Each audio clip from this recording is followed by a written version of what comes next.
Welcome to my YouTube channel. My name is Lena. I'm an incoming medical student in the US. I applied to medical schools in the 2020 to 2021 application cycle. In this video, I'll be sharing with you 5 tips to help you navigate the medical school application cycle. These are the things either I knew before I applied or based on my experience, what I wish I knew before I applied. So stay tuned and let's begin.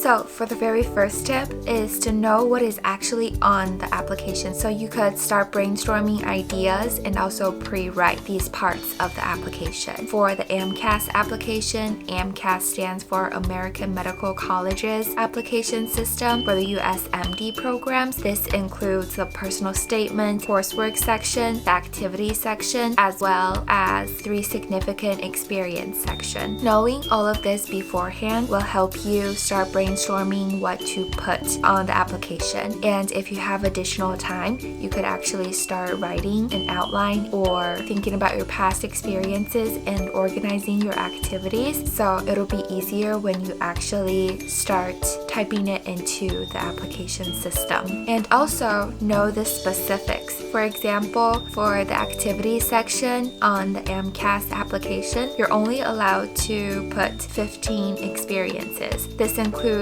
different volunteering experiences, research, clinical, as well as rewards, honors, and also leadership experiences. So which 15 experiences will you pick that make you appeal to the medical schools and make you look like a very well-rounded individual? These all require significant amount of time and energy to think about. For all of these activity sections, there is a word limit to it. So some of the activities you've probably been doing for years, how do you best put that activity into a few sentences and summarize the whole 4 years of experiences? So these all require significant amount of time as well as deliberation to figure out. Also for the secondary essays, usually they don't change much from year to year. For the schools that you apply to, will most likely see very similar prompts this year as the ones from last year. And for some of the essay prompts, they might apply to multiple schools at once. For example, there is the diversity prompt. How will you contribute to the school's diversity? And many schools have this prompt, so start thinking about this essay prompt in advance will be super helpful.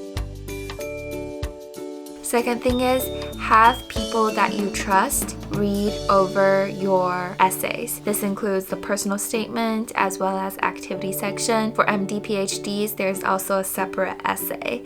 So people you trust could be based on credibility. They might be a physician that you shadowed before, or they could be someone you trust based on how well they know you, like your family members, friends, or partner. These are all people that will provide you with an additional perspective when you're writing all of these essays. It could also be a medical student who you already know. Advice here would be, it never really hurts to ask. At first, I was a little bit shy in reaching out to some of the physicians I shadowed years ago. I don't even know if they actually remember me or not, so I was very hesitant in reaching out to the physicians and even some of the medical students who graduated from my college earlier who I don't know really well. However, I changed my mindset and just emailed or texted all of the physicians and medical students that I know. I got some replies back, some didn't, but the ones who did not reply didn't really hurt my feelings at all because I was already so appreciative of the people who did reply to me. And you don't really lose anything in this process. What you get from it highly outweighs what you've got to lose here, which is almost nothing.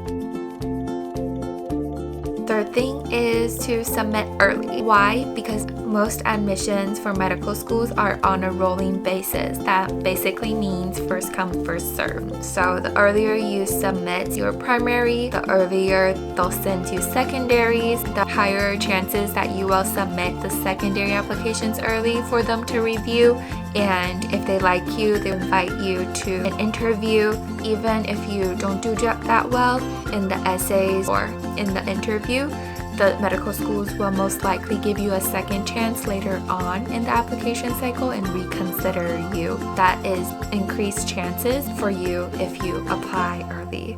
This also reinforces the former point about knowing what's on the application and pre-writing some of the essays in activity sections. For the secondary essays, the general rule of thumb is to submit within 2 weeks of receiving the secondary essay. Some of the schools will have a hard deadline, like they ask you to submit within 15 days. Some of them don't, but it's a general rule of thumb to submit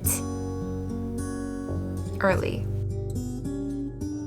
Use an application tracker. An application tracker could be an Excel sheet listing all of the schools that you applied to with the primary application, submission date, and then date of receiving the secondary applications and the date of submitting the applications. I used an application tracker like this, however, I failed to stick to it along the way, so I actually missed one of the secondary applications from one of the schools that I applied to. It was after 2 months that I noticed it was in my spam folder. Although I did email the admissions committee at that medical school, it is my responsibility to check my spam folders, also to keep track on whether I received a secondary application or not. So at the end, I did submit the application. I somehow knew that they were going to reject me, and that did turn out to be the result. Again, have this application tracker. You could do a little bit of research on whether these schools sent out secondary applications to all of their applicants, or do they screen applicants to send out these secondary applications. If they just send it to all of the applicants, you should most likely receive their secondary applications as soon as you submit your primary applications to them. So having this tracker will definitely help you keep track on which applications you should work on and which ones you should probably follow up with the school. So I hope I didn't stress you out too much with all of this information. If I did, that means you're listening and I highly appreciate it. Anyways, that means you truly care a lot about this application cycle, and that is the very first step of having a successful application. So comment down below on how you feel right now. When are you applying to medical school in the future, or if you already have applied? Remember, don't compare yourself with other people. You probably could know someone's GPA, MCAT scores, or even the hours that they volunteered in a clinic, but you could never know their full story. And that same thing applies to you. The assets and experiences that you could bring to a medical profession could not be measured and could not be compared to. You are your unique self, and know it. I was also going to tell you not to check Student Doctor Network, but if I tell you that, you probably still wouldn't be able to resist, and I get it so much. If you don't know what Student Doctor Network is, you probably would want to check that out, and I'm so sorry that I led you into this. Anyways, it does provide a lot of helpful resources though, but sometimes the forum and people talking on the forum may stress you out, as it did for me a lot. So what I could say here is that just like the long hours and days you spent studying for the MCAT, the long night hauls, studying for that organic chemistry exam, or those days you spent in the lab analyzing the data, the application cycle is anything but easier. It cultivates your resilience, patience, grace. At the end, I can't guarantee that you will get into the top school of your dreams, but you will grow into a stronger person for sure. Rather than viewing the application cycle as a means to an end or something that you have to check off to get into medical school or become a physician, view it as an end to itself. View it as a growth experience.